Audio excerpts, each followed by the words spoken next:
9 साल पूरे हुए, क्या इस बार रहेगा और यहाँ की जनता का क्या मुद्दे थे? प्रधानमंत्री नरेंद्र मोदी जी के 9 साल किसानों के लिए, मजदूरों के लिए, महिलाओं के लिए, नौजवानों के लिए, पट्टी दुकानदार लोगों के लिए, व्यापारियों के लिए, SC ST के लिए, OBC के लिए, वंचित तबके के लिए, सभी जातियों सभी धर्म के लिए बेमिसाल रहे हैं। किसानों को 6,000 रुपये साल में किसान निधि सम्मान मिलता है।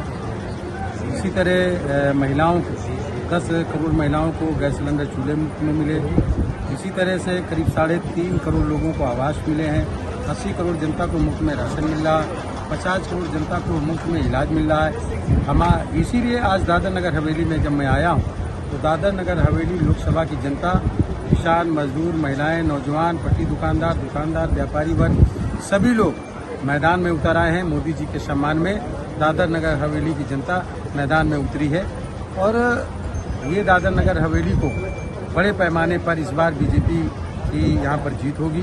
पूरे देश में 350 से ज़्यादा लोकसभा की सीटें भारतीय जनता पार्टी मोदी जी के नेतृत्व में जीतेगी और NDA जो है वो कम से कम 400 से ज़्यादा सीटें जीतेगी और मोदी जी की तीसरी बार प्रचंड बहुमत की सरकार बनेगी, क्योंकि मोदी जी ने आगामी 25 साल का जो कार्यकाल है उसको अमृतकाल घोषित किया है। जब आज़ादी के 100 साल पूरे होंगे तब तक एक विकसित भारत, आत्मनिर्भर भारत और नशा मुक्त भारत बनाने का जो अभियान है। अभी मोदी जी अमेरिका जब गए थे तो उन्होंने बोला मेक इन इंडिया और मेक फॉर वर्ल्ड, यानी पूरे देश को हिंदुस्तान एक बेहतर देश पूरे विश्व को बेहतर विश्व बनाने का काम हिंदुस्तान करेगा वसुधैव कुटुंबकम के तहत। और इस योजना को पूरी तरीके से लागू करने का काम मोदी जी कर रहे हैं। मोदी जी का आज सबसे लोकप्रिय लीडर हैं पूरी दुनिया के और देश उनका मान और सम्मान करने का काम कर रहा है। 24 में मोदी को रोकने के लिए विपक्ष एकजुट हो रहा है, क्या बोलेंगे? देखिए, विपक्ष किसके इशारे पे एकजुट हो रहा है? मोदी जी को कौन पसंद नहीं करता? पाकिस्तान की सरकार नहीं पसंद कर रही, क्योंकि वो वहाँ की जनता मोदी जी की डिमांड कर रही है। पाकिस्तान अधिकृत कश्मीर की जनता कह रही है कि हमें पाकिस्तान से आज़ाद करो, हम मोदी जी के साथ, हिंदुस्तान के साथ रहना चाहते हैं, इसलिए पाकिस्तान पसंद नहीं कर रहा है। आतंकवादियों का सर्जिकल स्ट्राइक और एयर स्ट्राइक करके मोदी जी ने सफाया किया, जिसकी वजह से आतंकवादी मोदी जी को पसंद नहीं कर रहे हैं। अफगानिस्तान पसंद नहीं कर रहा, चीन पसंद नहीं कर रहा। ये पड़ोसी कई मुल्क हैं जो मोदी जी को पसंद नहीं करते।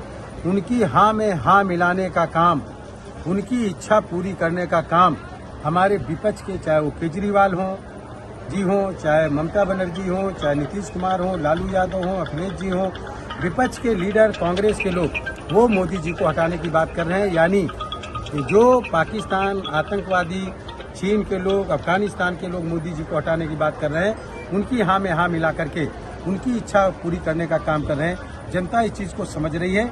विपक्ष के लोग जो जितनी मजबूती से एकजुट होंगे उनका 20 से 25% वोट शिफ्ट होगा और भाजपा को मिलेगा, क्योंकि उनको भी, उनके दल के लोगों को भी मोदी जी के नेतृत्व में बहुत फायदा और लाभ मिला, उनको सुविधाएं मिलने का काम मोदी जी की सरकार ने दिया। सर, आज इमरजेंसी के दिन ही है, आज ही के दिन लगी थी इमरजेंसी, क्या कहेंगे इमरजेंसी? हाँ, आज के दिन इमरजेंसी लगी थी 1975 में और वो दिन काला दिन रहा है इंदिरा गांधी जी के नेतृत्व में। मैं देश की जनता से अपील करना चाहता हूँ कि आज मोदी जी के नेतृत्व में सभी लोग खुशहाल हैं, सभी को आवास मिल रहे हैं, सभी को सुविधाएं मिल रही हैं। इमरजेंसी लगाने वाली इंदिरा गांधी जी कानून को ख़त्म करने का काम किया था, संविधान को ख़त्म करने का काम किया था। आज सब लोग, जो लोग भी लोकतंत्र सेनानी हैं, मैं उनका आभार व्यक्त करता हूं, जो कई साल तक के जेलों में बंद रहे और फिर जब छूटे तो 1977 में 400 से ज़्यादा सीटें जिता करके और इंदिरा गांधी जी को भी हरा करके, जनता ने हरा करके भेजने का काम किया था। ये काला दिन है इमरजेंसी का, जो इंदिरा गांधी जी के कांग्रेस के नेतृत्व में लागू किया गया था। इसकी निंदा करता हूं और सभी लोगों से मैं अपील करता हूं कि मोदी जी के नेतृत्व में, भारतीय जनता पार्टी की सरकार के नेतृत्व में लोकतंत्र मजबूत रहेगा, संविधान मजबूती से लागू होता रहेगा और इमरजेंसी की लगातार निंदा होती रहेगी। इमरजेंसी जैसा कभी भी कोई कार्य भारतीय जनता पार्टी के नेतृत्व में कभी नहीं आएगा, मोदी जी के नेतृत्व में कभी नहीं आएगा। इसीलिए सभी लोगों से अपील है कि निश्चित तरीके से इमरजेंसी का जो दिन, आज के दिन काला दिन है, उसका सभी लोग विरोध करने का काम करें और जो मोदी जी के नेतृत्व में लोकतंत्र मजबूती पकड़ रहा है और ज़्यादा उसे मजबूत करने का काम करें। चुनाव में दादर नगर हवेली में भारतीय, इस बार क्या आप देखते हैं? 24 इस बार 24 के चुनाव में भारतीय जनता पार्टी यहाँ बहुत ज़्यादा वोटों से जीतने का काम करेगी। 2/3 वोटों से भारतीय जनता पार्टी का सांसद मोदी जी को जिताने का काम करेगा। मोदी जी सांसद जीतेगा और जनता मोदी जी को जिताने का काम करेगी। आज की जो भीड़ है वो देख रहे हैं कि अपने आप लोग आए हैं और अगले दिन अगली मीटिंग में 50-50 लोगों को लाने का सबने वादा किया। सर आज आपने एक नारा दिया, क्या नारा दिया? हमने नारा दिया है मोदी जी के सम्मान में दादर नगर हवेली की जनता, किसान, मजदूर, व्यापारी, पटरी दुकानदार, उद्यमी और रोजगार या मजदूर भाई सब उतरे मैदान में, महिलाएं उतरी मैदान में, सभी लोग मैदान में, दादर नगर हवेली की जनता मैदान में एक नारा दिया है और सभी लोगों के सम्मान में के लिए मोदी जी के सम्मान के लिए, देश के सम्मान के लिए दादर नगर हवेली की जनता अब मैदान में उतर चुकी है।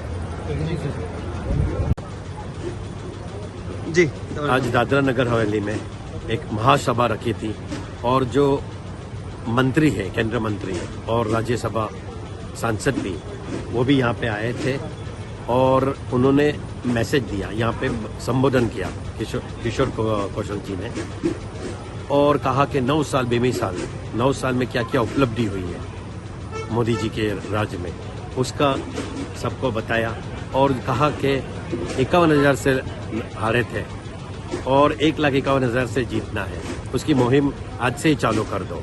और उन्होंने ये भी जताया कि आप सवेरे सवेरे उठते हो तो मंजन करते हो, मंजन करने बाद पड़ोसी के घर जाओ और उनके वहाँ चाय पिए, चाय घर में नहीं पीनी है।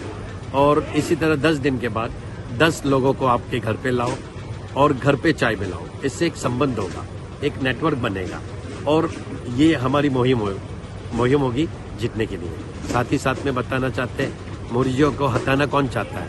मोदी जी को हटाना चाहता है पाकिस्तान, मोदी जी को हटाना चाहता है चाइना, मोदी जी को हटाना चाहता है अफगानिस्तान, मोदी जी को हटाना चाहते हैं विपक्ष कांग्रेस। क्यों हटाना चाहते हैं? क्योंकि उनका मंशा पूर्ण नहीं होती है।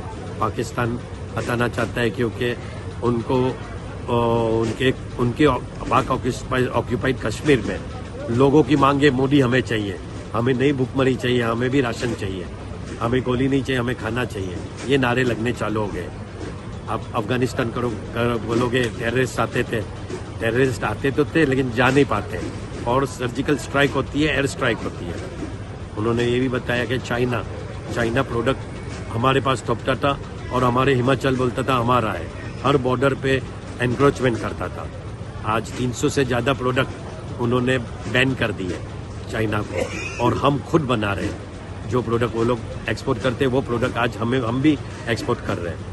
कोवैक्सीन कोविड चाइना ने क्या दिया? चाइना ने दिया कोविड दुनिया को और विकसित होके सुपर पावर होके आज हम 5th इकोनॉमी है और कोविड होके पीस दे रहे। मोदी जी को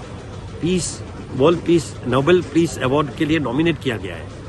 ये बहुत बड़ी बात है कि हिंदुस्तान हमेशा प्रेम और शांति प्रयोग देश है, लेकिन कल को कोई आंख दिखाता है हमें तो हम उसकी आंख निकालना भी जानते हैं। हम झुक नहीं सकते, हम झुकेंगे नहीं। ये मंत्र, ये जो मैसेज दिया है, हम यही चीज़ जाके पब्लिक में जाएंगे और आने वाले दिनों में दादर नगर हवेली और दमन एंड दीव में सीट जीता के मोदी जी के कदमों में निछावर करेंगे और 400 प्लस एनडीए सरकार, 350 प्लस भाजपा सरकार, ये जो नारा है वो सही में बुलंद करके